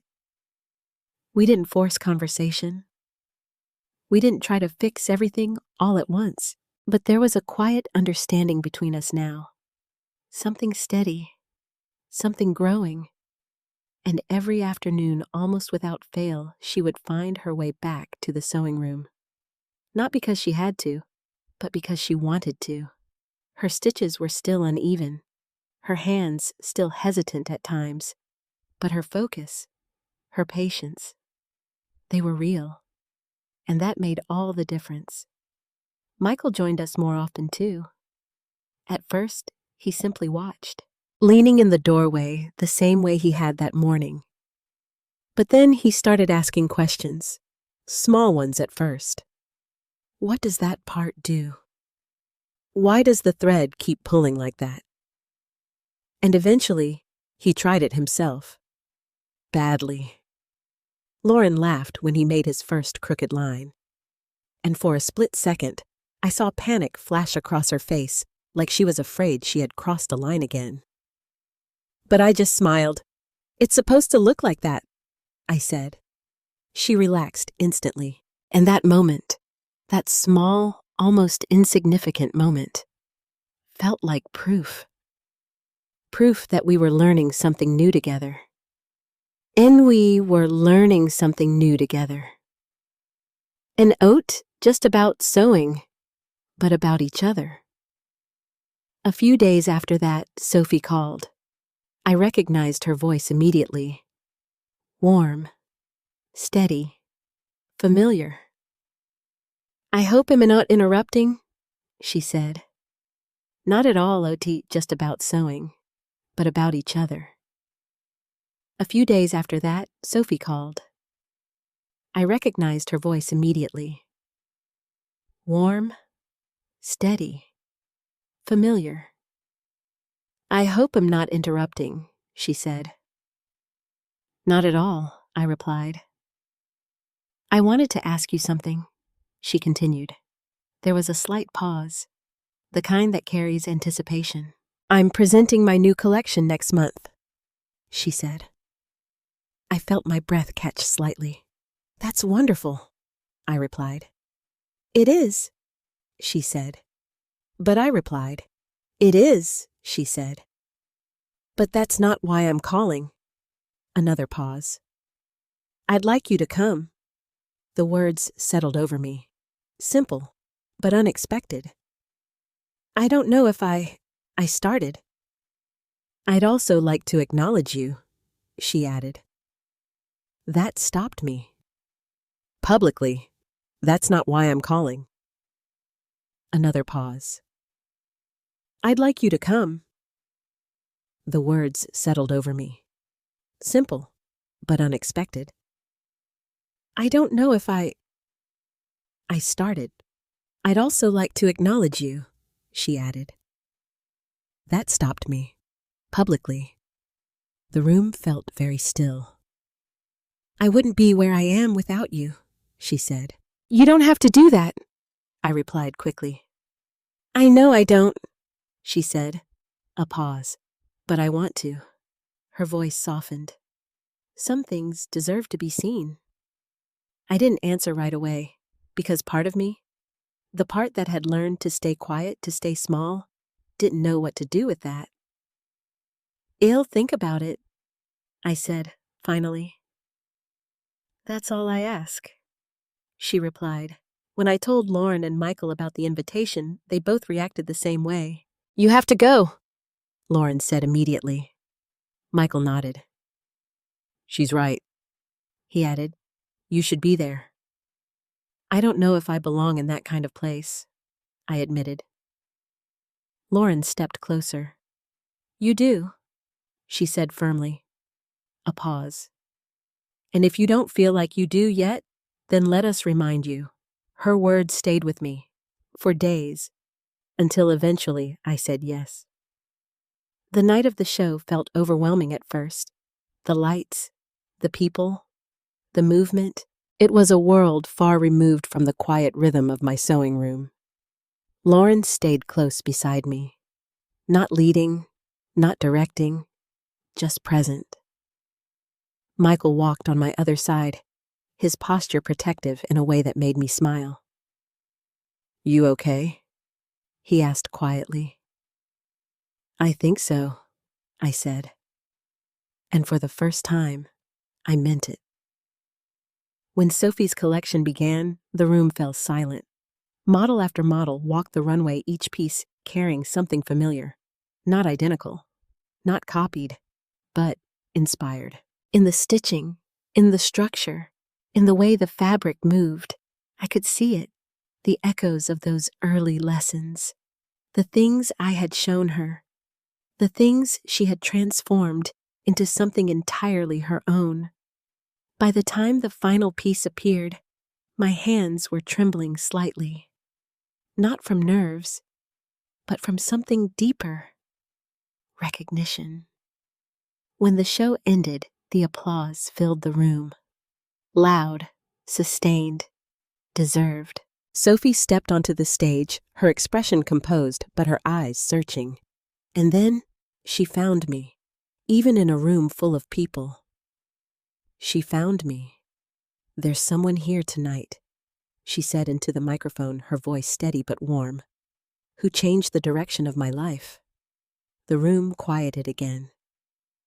"I've been fortunate to receive recognition for my work," she continued, "but there are foundations behind every success that don't always get seen." My heart pounded. "I met her when I didn't know where to begin," Sophie said, "when I had nothing but uncertainty and a dream that felt too big for me." Her gaze never left mine. She didn't see me as inexperienced, she said. She saw me as capable. A pause, and she taught me how to see that too. The room was completely silent now. "I wouldn't be standing here without her," Sophie said. Then gently, "Phyllis Abernathy, would you please stand?" For a second, I couldn't move. Lauren touched my arm lightly. "It's okay," she whispered. Michael nodded. I stood, slowly, carefully. The applause came again, but this time it felt different. Not distant, not detached, but Lauren touched my arm lightly. "It's okay," she whispered. Michael nodded. I stood, slowly, carefully. The applause came again, but this time it felt different. Not distant, not detached, but directed, personal, real. I looked at Sophie, at the woman she had become, and I saw it. Not just her success, but the journey, the connection, the thread that had carried from my small sewing room to this stage. And for the first time in a very long time, I didn't feel invisible. I felt seen, truly seen. And in that moment, everything that had been dismissed, everything that had been overlooked, everything that had been quietly carried for years, finally had its place. Not because it had changed, but because someone had chosen to recognize it. And maybe that was all it had ever needed. There are moments in life when we believe something has been lost simply because no one else can see it. We measure value through recognition, through attention, through validation from the outside world. And when those things are missing, we begin to question ourselves. We begin to shrink our stories, to quiet our voices, to place our worth somewhere out of sight. But the truth is, not everything meaningful is meant to be visible right away. Some of the most powerful contributions in our lives are quiet. They happen in small rooms, in ordinary moments, in choices that don't make headlines or draw applause. Teaching someone, believing in someone, taking the time to pass on something that matters. These things don't always come back to us immediately. Sometimes they take years. Sometimes they travel further than we ever imagined, and sometimes they return in ways we could never have predicted. What matters is not whether the world sees it right away. What matters is that it was real, that it was given with intention, that it shaped something or someone in a way that continues long after the moment has passed. So, if you've ever felt overlooked, if you've ever felt like your efforts didn't matter, I hope this reminds you, they did, they do, and they always will. Because the impact you have on someone's life doesn't disappear just because it isn't acknowledged immediately. Sometimes it's simply waiting for the right moment to be seen. If this story touched you, I'd truly love to hear your thoughts. Have you ever felt unseen, only to realize later that your impact was greater than you thought? Share your experience in the comments. And if you believe in stories about resilience, family, and second chances, don't forget to like and subscribe so we can continue this journey together. Also, tell me where you're watching from and what time it is there. I always love seeing how far these stories reach.